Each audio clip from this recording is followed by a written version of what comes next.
All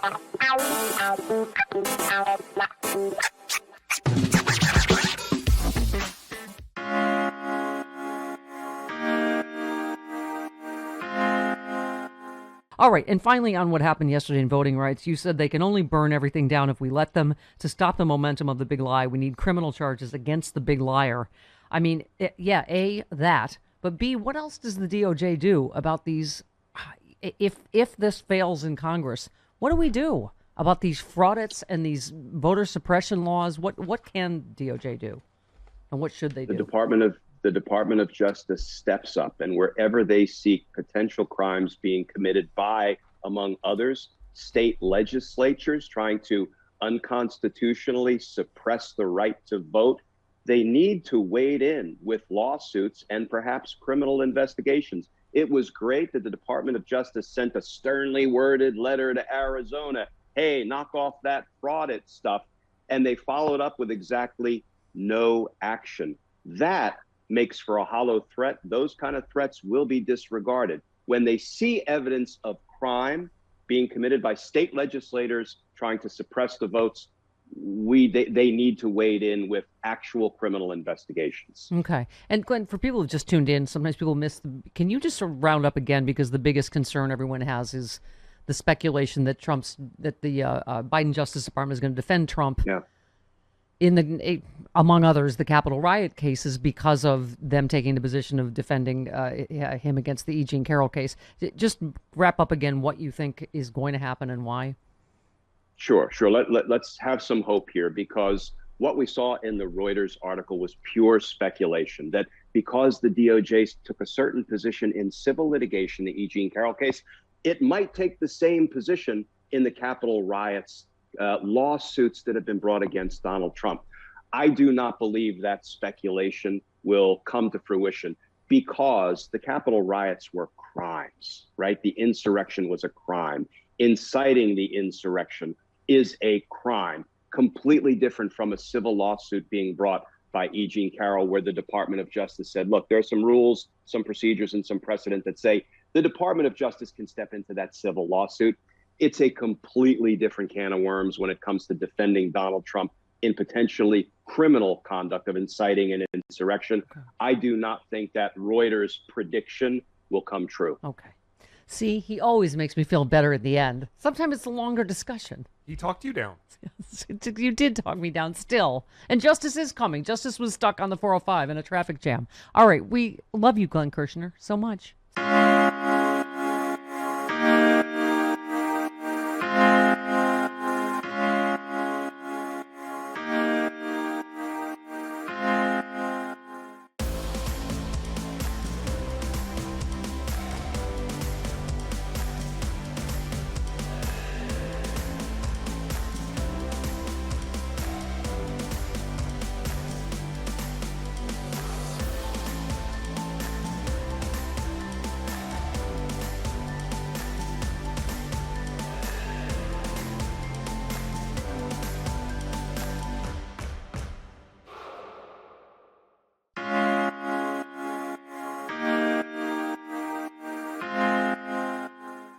Good morning. You're like, I feel like your peppermint oil is like the Jewish version of Greek Windex. Like, it'll fix anything, and you can bake with it, and you can put little Windex. Yeah, no, it's like a rat spa now. I'm like giving them oils and and do their colors, maybe mani-pedi massage. Okay. Dana, speaking of which, President Biden, you know what? It is kind of a depressing week given. Listen, you and I don't need to go into hot bisexual women, super smart, that are a pain in the ass. But you're going to. I've known a couple. Let's just say I've known a couple. I also think we have a very different definition of hot. Okay, well, here's my point. It just is a depressing week for getting something done in the Senate. But, God bless President Biden for, some of this stuff was smart yesterday, right? Mm-hmm. About gun dealers, about going after it however you can. If we can't get something done in the Senate yet, here we go. If you willfully sell a gun to someone who's prohibited from possessing it, if you willfully fail to run a background check, If you willfully falsify a record, if you willfully fail to cooperate with the tracing requests or inspections, my message to you is this: we'll find you, and we will seek your license to sell guns. We'll make sure you can't sell death and mayhem on our streets. It's an outrage. It has to end, and we'll end it, period. Yes, Travis. Nancy Pelosi just announced that she will create a select committee to investigate the Capitol insurrection and its causes. She said it's imperative that we now establish the truth of that day and ensure that the attack of that kind will never happen again. Okay, I'm just going to repurpose my favorite impeachment song, Dana. We were let's do this do. Let's do the select committee do. Let's do it. Where's our impeachment whistles? Where did I put them? Oh, they're in there somewhere. Okay. I wasn't prepared for this. I'll get my whistle. Let's do it. Select committee. Oh, thank you. Thank you.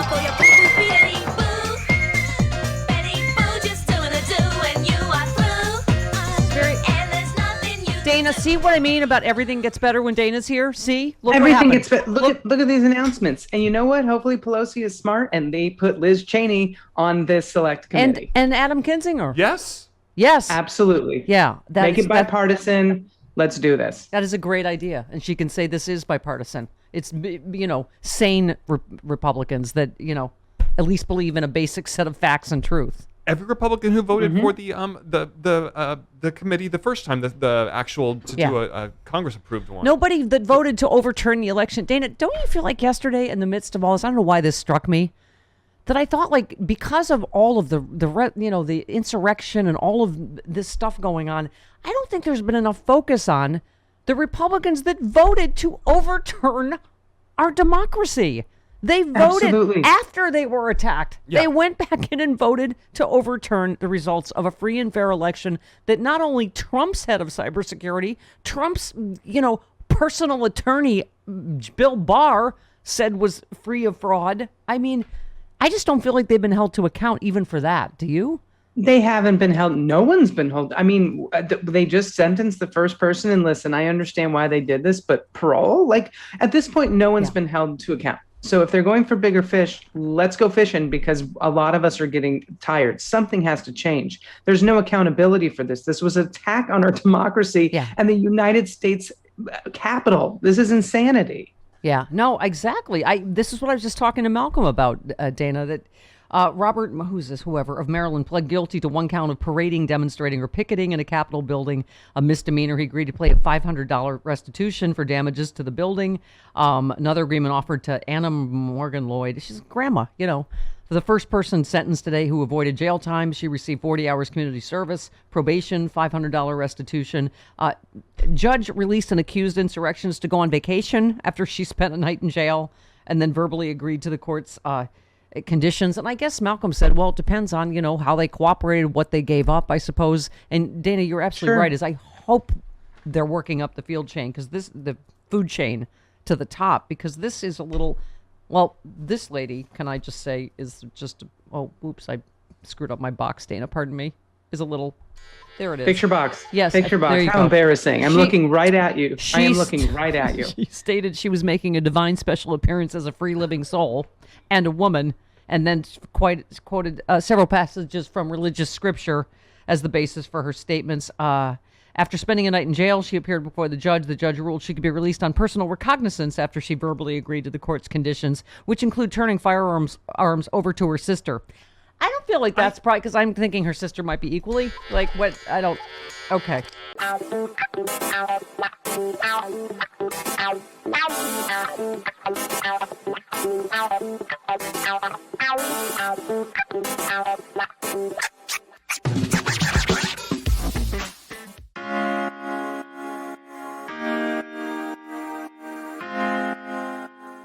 Good morning. I know you're going to be here in studio next Friday with the boys, right? With Travis and Chris. So could you do something? I heard in passing you weren't going to be there, so I decided to hop a plane. Thanks so much, Carl. That's very sweet of you. And now I'm coming back early, so I'll be back Thursday night. So there goes my Friday booking. Yeah.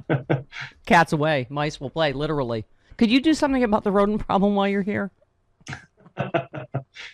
I mean, you are family. Like I said, I said eke a mouse, and that's why you got a plane out here. I'll make sure that Evan brings his flute, and he can play them away. Okay. All right. I'm not quite as pathetic as Donald Trump, who is apparently, he's given 22 interviews to book authors trying to get ahead at serving Diet Coke.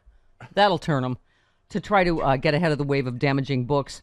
According to reporting, any of it helped during the administration. Right. You thank God there's been no damaging books thus far. He spent an hour and a half, 2 hours, and some of the people were then invited to stay and have dinner at Mar-a-Lago. Wow. Can you imagine listening to him drone on about the election for hours while you're... Okay. I mean, there's a reason why people in the vicinity of Mar-a-Lago have been unable to buy shovels all summer. He's got them all, and he's digging furiously to go deeper. I mean, he is so pathetic. But, Carl, we talked to Glenn Kirshner yesterday, and obviously a lot of us are getting really anxious about the DOJ. And whether Merrick Garland is the man for this moment. I mean, I get, that we're trying to go the other direction from, what just happened at the DOJ. But how do you do that without there being consequences for what just happened? I mean, now we're in this. I don't know. We're in this deadlock again with Congress trying to get Trump's taxes, right? Like it just. Yes, go ahead. Sorry. I don't know how. Look, part of me just hopes that. One morning we're going to get an announcement, and that's going to be that. Right. But I've been putting more hope in New York than I have been in DOJ these last few weeks. Yeah. Which is unfortunate. Yeah. I mean, Merrick Garland yesterday backed away from doing a broad review of Justice Department politicization under the Trump administration, noting the department's inspector general was already investigating related issues, including aggressive leak hunts and attempts to overturn the election. He said, we always look at what happened before, but I don't want the department's career people to think that a new group comes in and immediately applies a political lens. Are they overcorrecting, Carl?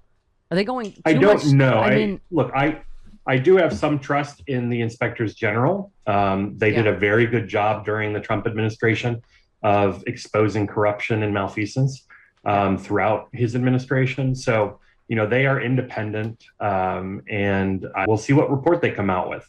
So, part of me wants to take Merrick Garland at his word that he doesn't want to double up the work. But at the same time, it would seem that certain decisions could be made by our attorney general to do right by the American people after 4 years of just insanity.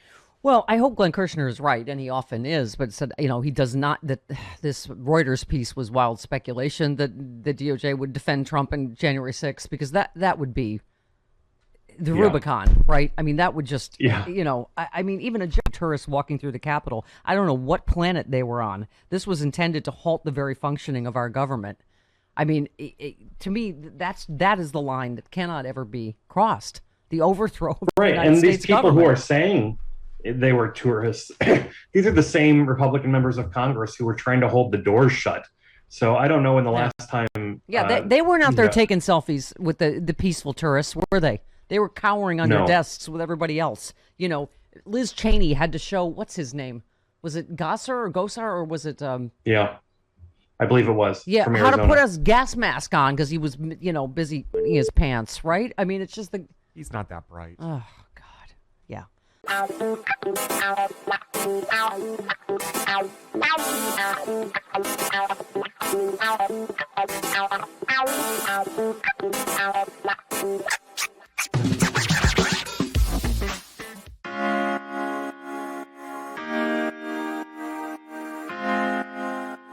Good morning, Steph.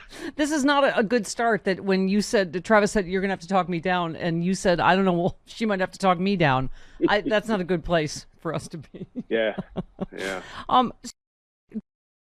Tweeted lots of concern and anxiety over today's Reuters piece speculating the DOJ might defend Trump in the insurrection civil cases as it is in the E. Jean Carroll case. DOJ has not taken that position, but the concern is valid. You went out, you said on TV yesterday, I can't see how the DOJ could possibly assert that launching an insurrection to stop the certification of a presidential election is within the scope of a president's official duties. That would be absurd, unjust, indefensible litigation position, in my opinion. So expound on that a little bit. Yeah, so the Reuters piece alarmed me when I first read it, but as I tried to highlight in yesterday's video, it is speculation. They labeled it analysis. So there is absolutely no evidence that the Department of Justice will weigh in to the civil suits that have been brought by Congressman Benny Thompson, by Congressman Eric Swalwell, by the Capitol police officers who were injured that day, and others, right? So the DOJ weighed into the E. Jean Carroll case, where Donald Trump told a whole bunch of defamatory lies about Miss Carroll. The Department of Justice galloped in on the, I'm not going to call it a white horse, they just galloped in. And they said, listen, because we're going to say that a president answering questions during a press conference is acting within his official duties as president, we will defend anything he says, even if it's defamatory, if it's lies, if it's mocking a victim.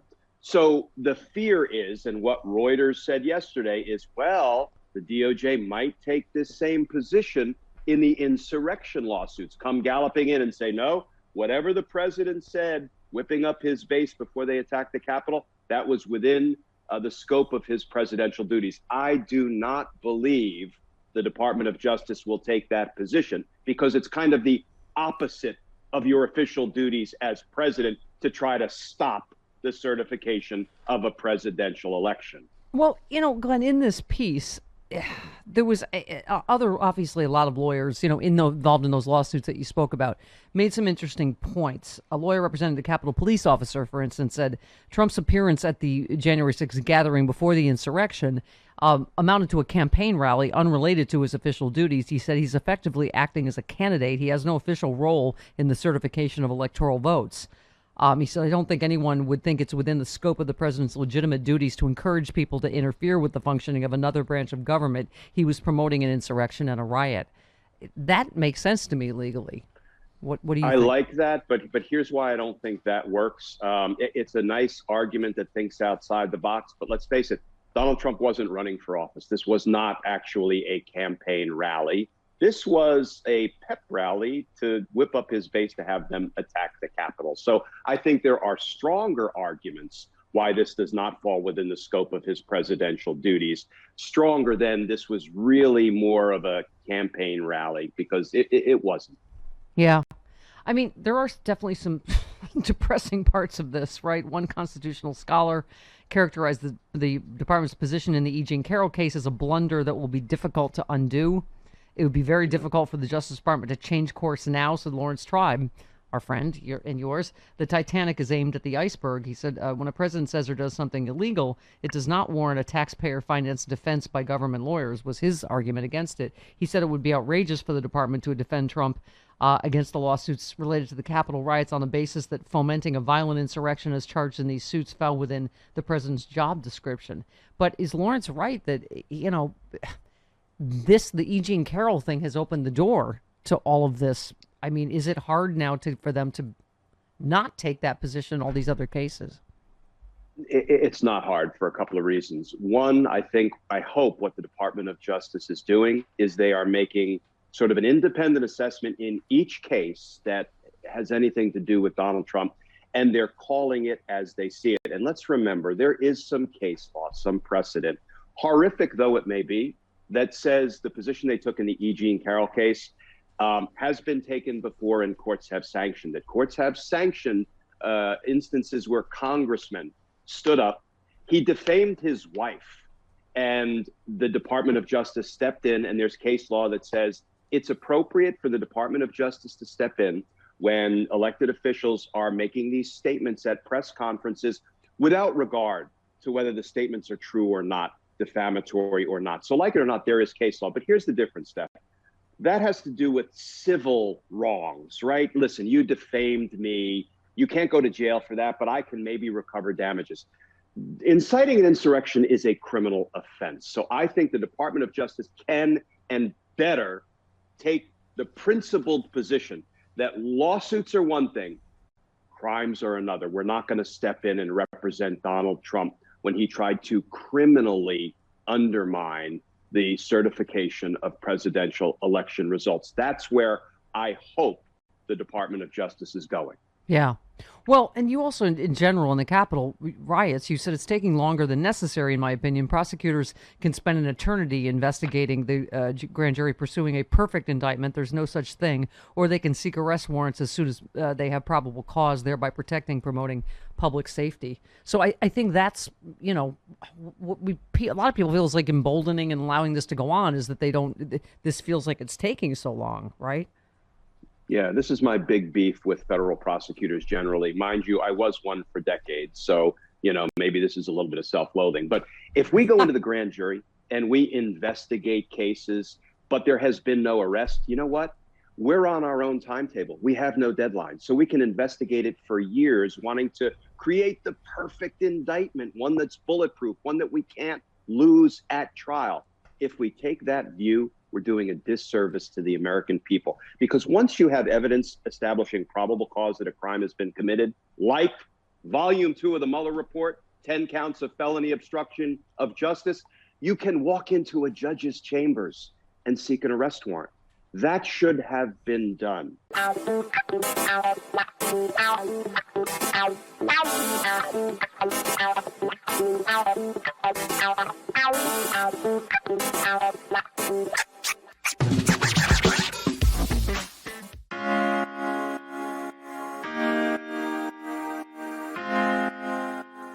Oh, hi. Yeah. What's the deal? I'm completely thrown off. I'm not going to be able to talk for the next 20 minutes. I'm confused. Because Sean loved your tweet about he's a music nerd, unlike superhero nerd over here. So he wants to nerd out with you about the band Yes.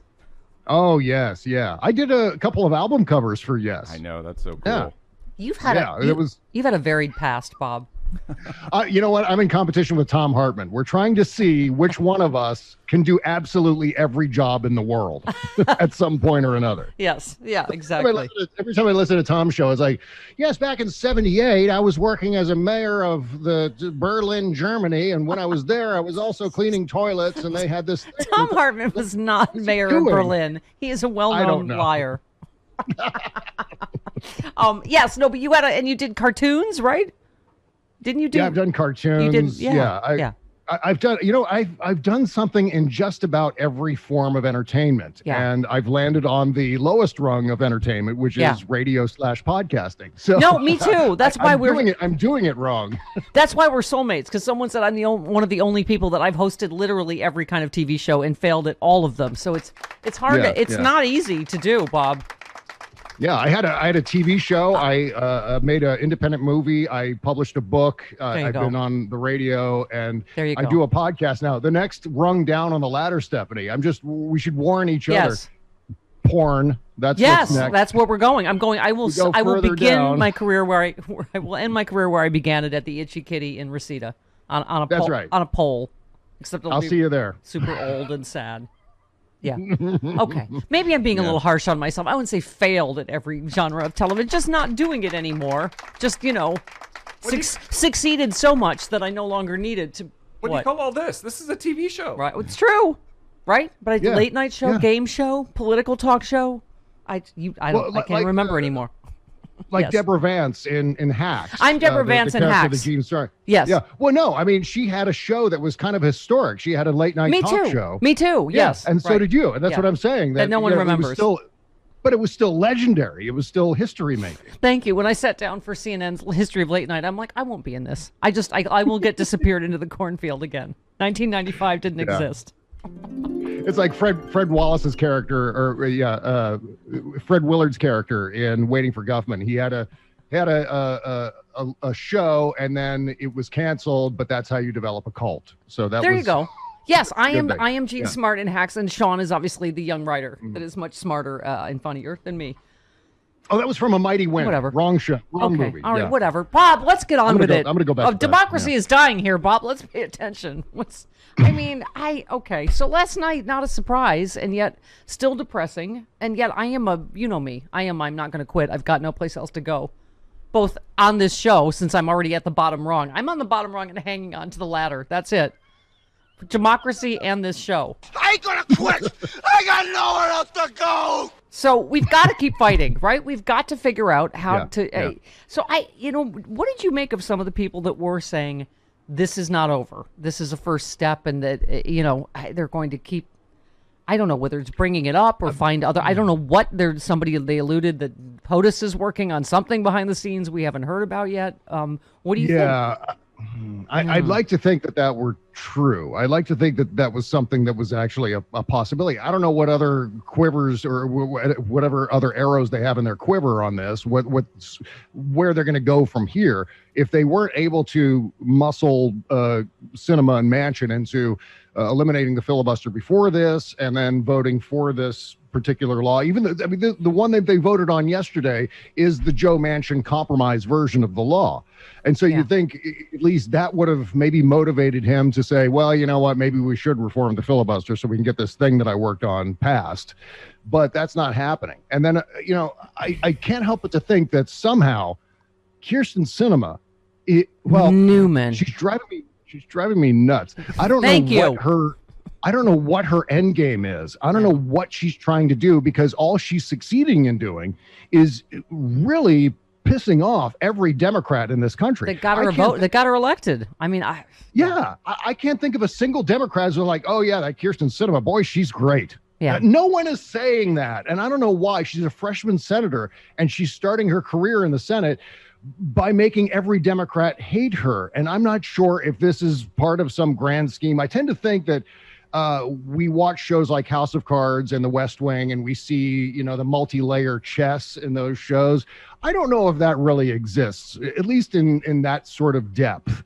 So I don't know if she's got some sort of grand scheme here. I think she's just effed up on too many occasions. Yeah. And the curtsy over the minimum wage, that started it. And she's just lost respect as time goes on. And she's up for re-election in 2024. I don't know how she intends to get re-elected with every Democrat hating her. Yeah. It's baffling to me. Yeah. Yeah.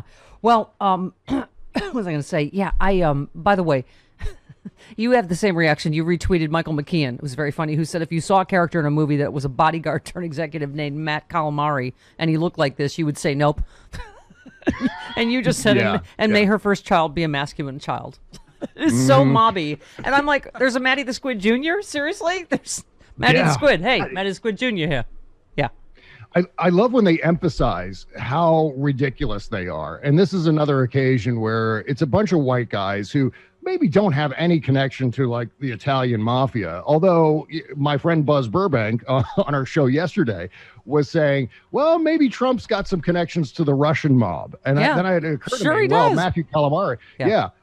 Matthew Calamari may not sound Russian, right? But he gives off that patina of mobbed up. I forget there's which Trump book it is, Bob, but have you seen that where there was a conversation like, you'd do anything for me, wouldn't you, Matty? And yes, sir, Mr. Trump, you'd kill for me, wouldn't you, Matty? Yes, sir. And I'm sure they didn't think they were meaning it literally, but who knows? Like Barbara Rez, the former Trump, she actually said, that he knows where all the bodies are buried, and I don't think she necessarily meant it figuratively. Yeah. But yeah, she said, let's see, blah, blah, blah. While Alan Weisselberg might know everything about financial documents, the person who really knows where the bodies are buried is, she said, Calamari knows where the bodies are buried. He's been with Trump through thick and thin. Every single move Trump has made, Matt has been there. He might not know anything financial, but he was probably sitting around when things were discussed, so he probably does. And he got the same thing, the free gifts that he probably didn't pay taxes on, like Weisselberg, allegedly, right? Yeah, so who knows? I wonder how many bodies Matthew Calamari has left on the causeway to Long Island or something.